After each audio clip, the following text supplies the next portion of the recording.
Hello, my name is Paul Cree, and today I'm going to be showing you how to write a spoken word story, which I'm going to break down into a few steps, and then all going well, at the end of it you're going to produce a little story that you can go on to perform, share with young and talented, and then with the hashtag CK Crongton Nights, share with the rest of the world.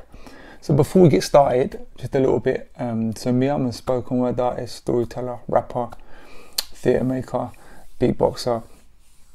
But I've been doing this particular sort of storytelling stuff for about 12 years now. I've written 3 solo shows. I also have a book of poems and stories and performed around the country. It's what I like doing. And today I'm going to show you how I do that. And this is going to be taken from an inspiration from the Crongton Nights story. So I've actually, like Blue Peter style, over the weekend before I'm filming this now, went and used the same process to produce this, which is also a video of me performing. You don't have to watch it, however I'm going to be referencing it as we go through each stage of development for this. So I've broke it down into 3 blocks, so there'll be 3 separate videos. The first part is preparation, second part writing, and then third part performance, and there'll be little step-by-step guides in between. Shouldn't be any longer than half an hour. You can pause the video at any point if you want to spend a little bit more time, and it's something that, all going well, if you like it and you enjoy it and it works well, you can go on to repeat it and do it all over again and create loads of stuff. Alright, okay, so before we get started, you want to make sure you got something to write with, pen, paper. Some of you like writing on phones, I know that personally, though phones are great. I'm old school, I like using a biro and a notepad. I just like that feeling. And also I'm going to be getting you to do a little bit of drawing as well, so you'll want something with a slightly bigger surface. So once you've got that and you've made yourself comfy, got yourself a cup of tea or a glass of orange juice or whatever, then we'll get cracking. Alright, so the first thing, so we're looking at Crongton Nights, and what I was thinking for this workshop is using the object of an inspiration. So object as your inspiration is what I meant to say. So we're looking at objects. So an object in Crongton Nights plays quite a specific role. There's a mobile phone belonging to the character Syra, I think, and that phone gets stolen, and the group of friends have to go and get it back from the other side of Crongton, in which they encounter all sorts of hurdles and troubles with their friendships and whatnot, and all sorts of madness. So I was thinking about objects. Alright, so the first thing I want you to do, though, before we get into any of that, is to think about an era or a time with which you can focus your ideas into. So this story we're going to write doesn't have to be true. It can be entirely fictional. It can be a blend of fiction and non-fiction, so your experience is blended into something that you've made up.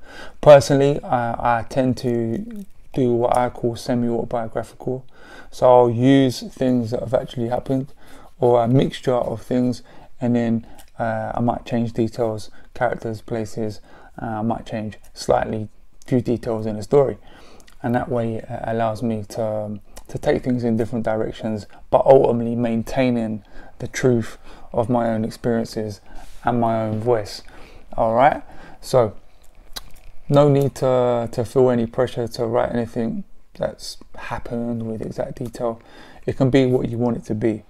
However, I'm going to aim to draw on your own experiences, as that's where I think the beauty in your own voice lies. Alright, so this is about aiming to produce a piece that you're going to perform out loud, and if people are hearing it in your own voice, you're drawing on your own experiences, it makes it all the more authentic and all the more likely for people to want to buy into what you're doing.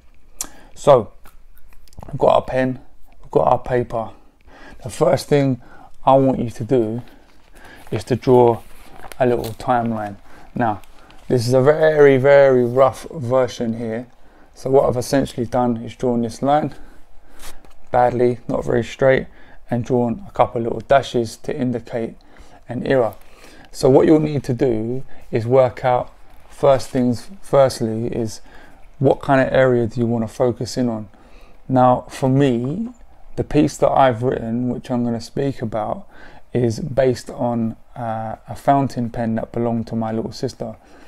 Now when I knew I wanted to write this piece, before I knew what it was about or that it involved a fountain pen, I knew that I wanted to focus on an age where I was about 12 for some reason. That's just where I was at the time.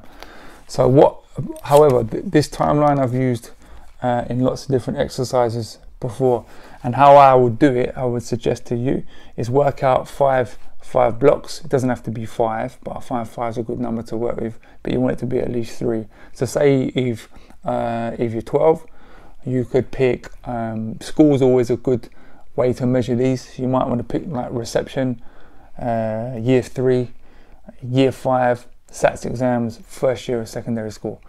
However, or it might be birthdays, age 1, age 3, age 5, age 7, age 9. However, there's no hard and fast way to work it out what this is.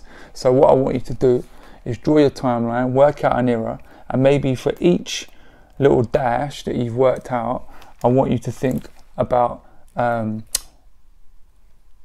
actually don't, all you're gonna do, right, for now, all you do is gonna work out what those things are, and then you're gonna work out what area you want to zoom in on. So I did mine at school, so obviously I'm a bit older. Right on the end here is my work life, so I started going into the work world when I was 17, but in between that I had secondary school, middle school, so my education was fairly unique, I suppose. I went to a middle school and a primary school, so primary, middle, secondary. But I knew I wanted to focus on middle school. So that was year 5 to year 8 for me. So year 8, I would have been 12, 13. All right, that's the era. So I've circled that and I've written year 5, year 8, 9, 12 to 13. Well, so I started at year 9. Anyway, all right, so that's your first thing. So draw your timeline, don't take too long. And work out what each little dash is going to be, and then work out where you want to focus in on. All right, so that's job number 1. Okay, so once you've done that, all right, so you've worked out where you want to focus in on. So it might be present day, it might have been 2 years ago, it might have been last month, who knows. All right, and now I want you to think about an object that means something to you that has relevance in that era. All right, so if you chose 2 months ago, for instance, it might be your phone, it might be your laptop, it might be your iPad, it might be your PE kit. All right, even doesn't necessarily have to be one thing. However, for mine, I chose my little sister's fountain pen. So it wasn't my object, but it was my little sister's. I knew this was a story that actually happened to my little sister back then. So that's what I wanted to choose. So my little sister's 101 Dalmatians fountain pen. All right, important bits of detail there. Okay, so write that down on your page. Fountain pen, here it is at the top. Okay, now number 2, what I now want you to do is I want you to describe that object, whatever it is. As much detail as you can, describe that object. All right, so for my sister's fountain pen, I've already given it quite a bit of description, and I use that whole phrase in the story that I've written, 101 Dalmatians fountain pen. A fountain pen is quite specific, has that particular type of nib, and the fact that it was 101 Dalmatians, I remember it had spotted Dalmatians all over the pen and a Cruella de Vil from the Disney cartoon. So that was already quite descriptive. I didn't really go much further than that. Sometimes I'll go into real detail, but it helps to think about how it feels, what's the size of it, what does it smell like, using all of the senses to describe this. The more detail you can build up at this stage, the easier it is to convey that when you come to writing the story. So there you go. So you've got your object, you've described your object, and you've got your era in which you want to set this object in. Okay, now number 3, right, what's the significance of this object? Why is this object special? All right, so my story, it's the fountain pen belongs to my sister. It's her favorite pen. I tell in the story that her pen's been stolen by a girl in her class, and the fountain pen was given to my sister by my nana, who died not long after that. So that's actually based on a true story. My sister did have a fountain pen. It did get nicked, and I think it was around the time my nana died, and I'm pretty sure my nana gave it to her as well. However, so what this object that you've chosen, why is it special? Why is it important? Was it given to you for a birthday? Is it your favourite piece of clothing? Is it your favourite piece of music? Who knows? Alright, so I want you to write it down. So there you go, as I've done here. Belongs to my little sister. Ignore my terrible handwriting. Her favourite pen. Nana gave it to her. Okay, so that's the third part. Alright. Oh, there goes my light. So, number 4 is in regards to this object, who are the people involved? Simply, if you had a teddy bear, who gave you the teddy bear? Or if it's a football that you've picked as your object, who plays football with you when you use the ball? Is it your mates? Is it a teacher? Is it a carer? Is it an adult? Who are the people involved? Or who do you think of when you think of this object? So for my fountain pen, the people involved in this particular story, because I knew when I wanted to talk about the fountain pen, I knew that that fountain pen got stolen, and that's the story I wanted to tell. So there was my little sister, who is younger than me, and I state that in the story. She's 2 years younger than me. I was year 8, she was year 6. That's quite a jump at the time. I also talk about she was a bit nerdy. I wasn't particularly very good at school. I thought I was a bit cooler and harder than I really was. But yeah, so there's my little sister. There's the girl in her class that stole her pen. In my story, she's called Siobhan. That wasn't her real name. I changed it. And Siobhan has an older brother called Gareth, who was in my class, again, who's based on a couple of different people that I grew up with, but it's not real. Alright, it's based on a few different people. There's Gareth, same age as me, but tough kid, scary, little bit of a bully, but could be alright. Someone that I wanted to impress. And then there were a few other characters involved in this story. There was a teacher and a head teacher, but they're not really necessary. So I'm writing down who are the people involved with this object.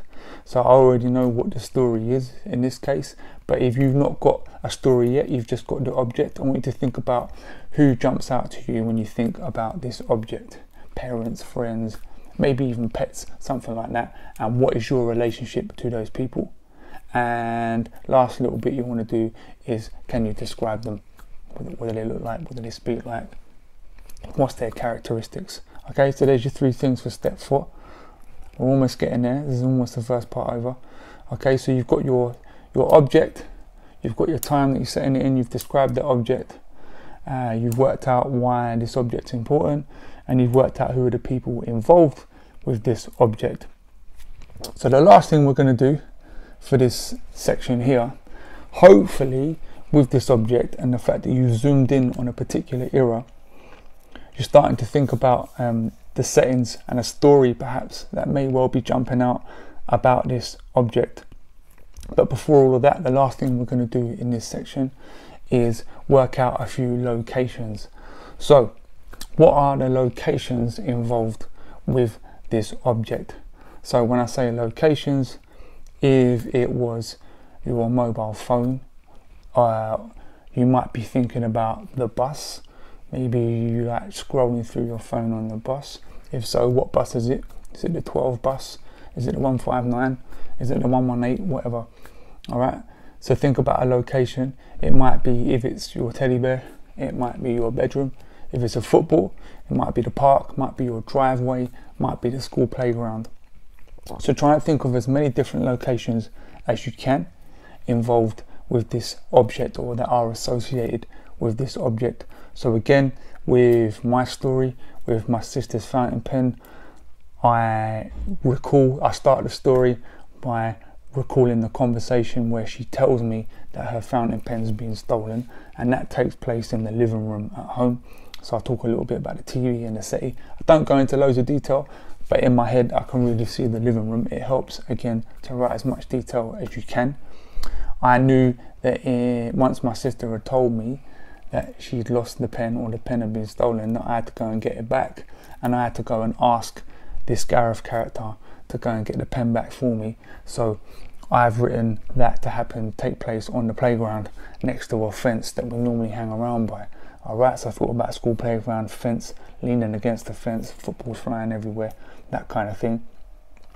Then there was a classroom where at the end of the story I get the pen back from the sister, and then finally there's a setting at home. Also, I mentioned a bedroom in there in between as well. Alright, so all of those 4 locations, try and think about them in your head, write down as much detail as you can, and you want to describe those. Alright, and try and be creative with your language. If you can use some metaphors and similes to compare these locations with something that's relevant to you, I don't know, busy playground like a packed football stadium, Wembley, Old Trafford, whatever. Alright, okay, so that concludes our first part. Alright, this is just the preparation. So in the second video, we're going to be looking at actually writing the piece. Alright, so hopefully you've got a few details now. Alright, scan through it, see if anything jumps out. See you in a bit. Easy. Welcome back to part 2. So the first part, we worked out, identified a time in which you want to set this story. You should have an object, you've described it, you've described some people associated with this object, and you've described some locations associated with this object. So in the second part, we're going to look at actually starting to write a story. Now, hopefully, as you've gone along those first few stages, something should start to jump out in terms of a story. It may well be you want to tell the story of how you came to get a hold of this object, or maybe something else, like with me, with the fountain pen story. It emerged that I remembered when my sister's fountain pen got stolen. So that's the story that I wanted to tell, and it had a clear objective in the story. It was on me to try and get the fountain pen back, and I had to have the hurdle of asking the tough kid in my year, would he steal it back off his sister, and blah blah blah. But if at this stage you've gone through all the first parts and you still haven't realized what the story could be, this next part may help. Okay, so we're going to do a little timeline in just a moment, but before we do that, I want you to write down a response to this question in regards to this object that you've chosen to write about. What would your life be like without this object? What would your life be like without this object? Or in other words, if this object went missing, what does it mean to you? So you've already spoke a little bit about that earlier on, so hopefully you'll have a good idea. Okay, so if you need to pause the video, take a few minutes on this, and maybe you can also use this as a jump off point if you're stuck, to write a story about perhaps losing this object. You know, Crongton nights, she loses the phone. My story, my sister's pen gets stolen. Alright, and then you've got to go through the process of getting it back. So just take a few minutes to answer that question. Okay, so now you've got that, we're going to start putting a draft of a story together. So I find it always helps is to identify first off what the structure of this story is going to be that you're going to tell. So we're going to use that little timeline that we used in the first part. Okay, so Blue Peter style, here's what I did earlier. Alright, here's my timeline upside down like a donut ball. Alright, so I like to draw little pictures, sometimes it helps me. All of this is just a guide to tell me, to inform the different beats of the story. So again, I've chosen to opt for this not very straight line, and I've got 5, I think they're called indices, increments, I don't know, dashes. Alright, who cares, it's not maths. So each one represents a beat in the story. So I already roughly knew what the beginning and end point of this story was. I knew this pen would get stolen and I had to go and get it back because it's loosely based on a true story. However, what I did need to do is go through this process to identify what each part of the story was, because there are some things that I've changed. So I decided that the first part of the story is going to be my sister telling me that she's lost the pen. So my story takes place, I'm at home in the evening, in the living room, I'm watching TV. So in case you haven't worked out what this terrible drawing is, that's a settee, me sitting watching this very old school looking TV with an alien style antenna, and there's my sister, and I've just written a couple of badly scribbled words there saying about her coming in to interrupt me, saying her phone's been stolen, now can I get it back? So that's the first part of the story in the living room at home. Second part is I decided I was going to have to ask this Gareth character who's in my class where was the likely place that I was going to ask him. Well, normally it would be on the playground. I think that's where these sort of interactions tend to take place.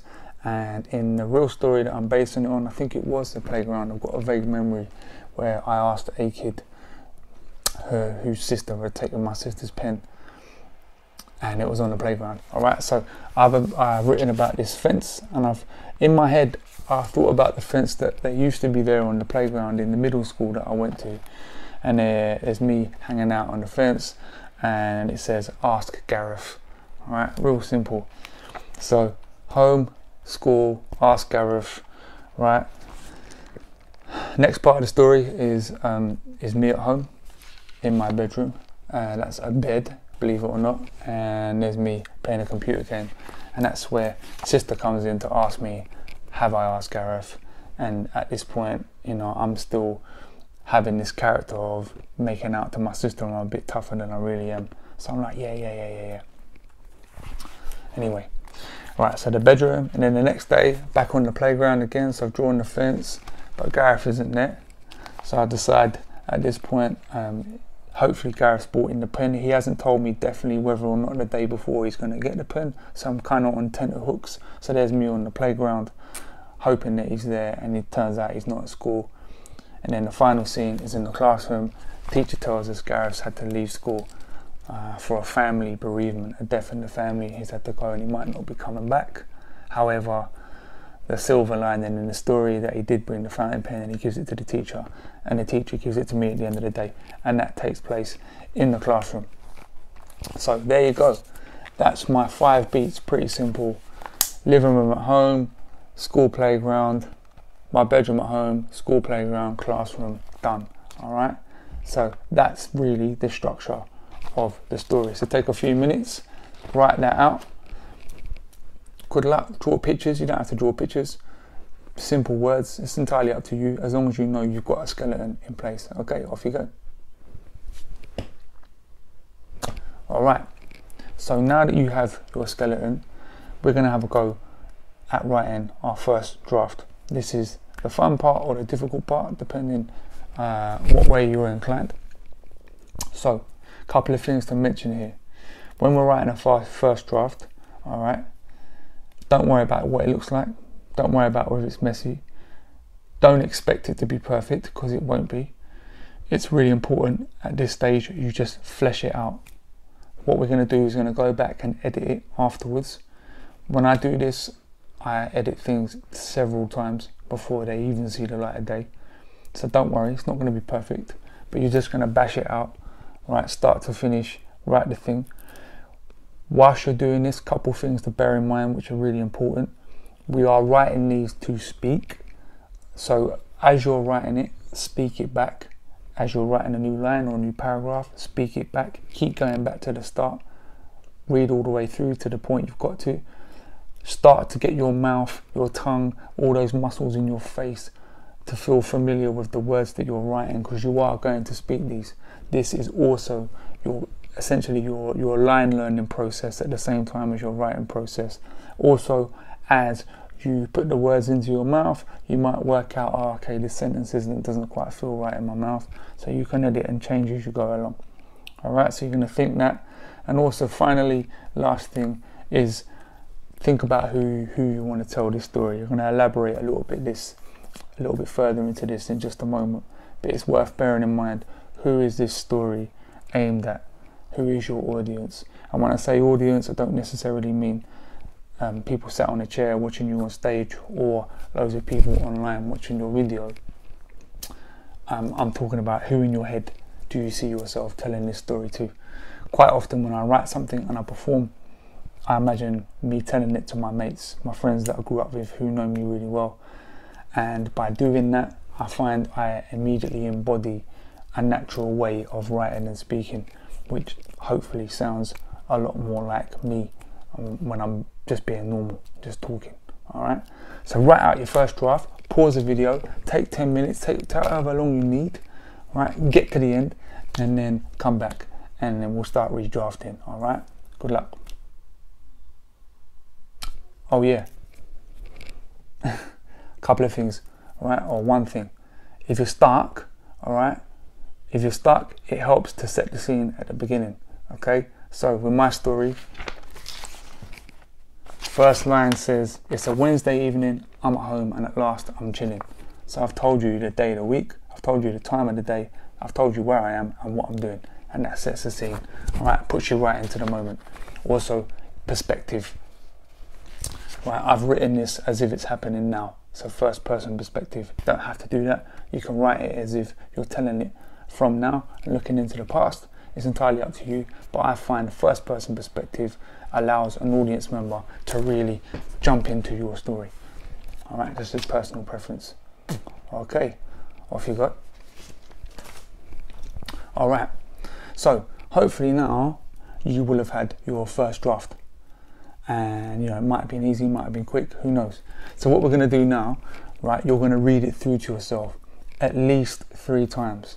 All right, so pause the video again at least 3 times, and as you go through, take a pen, whatever you've written it on. If you've written on your phone, if you're able to, I'd print it out. So mine was originally written in this notepad here, over several, lots of things were crossed out, and then I typed it up on my laptop and moved it on here, and as you can see, I'm still editing as I'm going along. All right, I just find it easier to see it on an A4 piece of paper than I will even on a computer screen or on a phone. And of course I can take a pen out and I can cross things out.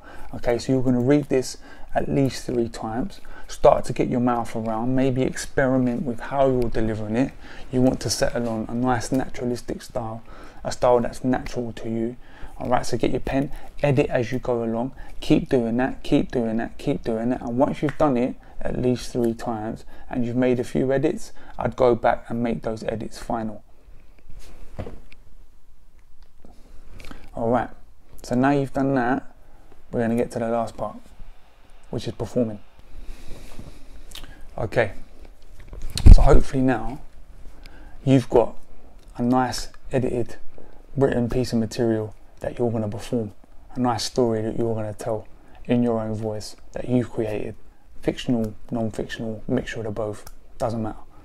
That's not what does matter, is that it's yours and that it sounds like it's yours. Right, so performing. So you've hopefully practiced it a few times, you've read it through. Now, ideally, you don't have to do this. It depends on how long you want to spend. You want to go away and try and learn those lines if you can, but you don't have to. I think most of you are probably gonna film them like I'm doing now and record them. So a couple of things you want to bear in mind. That thing I mentioned earlier on, it's always important to really think about as you're performing this, who is this for?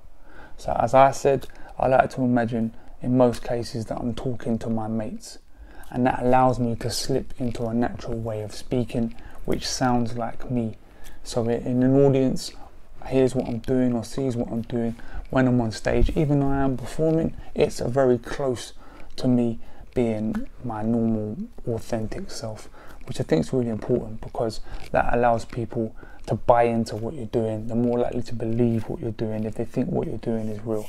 All right, and it's always going to be, you've written this, so of course it's going to be real, even if it's a fictional story. There's going to be elements of truth in there, and you want to represent that as best you can. All right, so work out who it is you're telling this story to.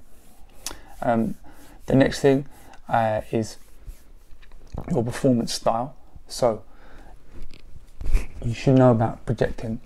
So when you're saying your words, try and have a target to aim at. All right, and then open out your shoulders if you can, relax. So you want to be able to project nicely onto your target. If you're using a camera, look directly into it.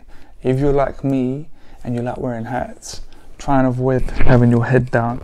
Or if you're reading from a phone or you're reading from a piece of paper, take time to always have a moment to look up into your camera or an audience if you're going to perform this live, which I hope some of you go on to do. Alright, so you've thought about who this is being aimed at in your head. You've thought about how you're saying it.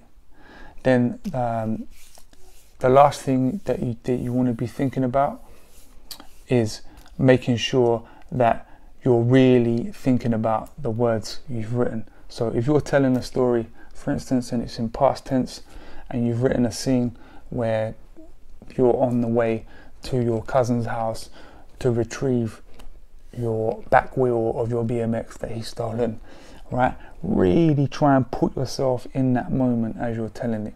And the more you do that, the more likely it is we're going to believe what you're saying. So really try and use all those imaginative muscles in your body and embody what's going on in that moment. You're not necessarily acting here, you're telling a story, but you can really think about it. You can tell a story with your eyes. Alright?